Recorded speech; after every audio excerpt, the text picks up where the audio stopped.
We have provided you with an easy copy and paste paragraph to add to your Facebook post. Simply copy that paragraph by holding your finger down over the words until you see a blue selection box pop up. Take your selection box, grab it to grab the remainder of the paragraph text. Once you grab all of the paragraph text that you would like, select the option of copy. You're going to want to open up your Facebook application on your phone. You're going to want to click on the What's on Your Mind area box, which gives you the ability to create a post. Click on the photo/video option to add a photo or a video to your post.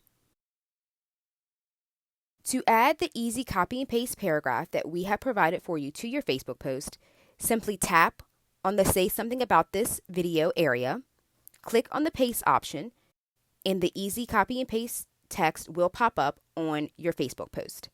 You will need to include the friends that you would like to nominate for the How J.A. Rules Challenge there in the section that says Tag Your Friends Here. Simply backspace that text and tag your friends and family that you would like to nominate for the challenge. Once you have tagged the friends that you would like to nominate, simply hit Post in the upper right-hand corner of your screen.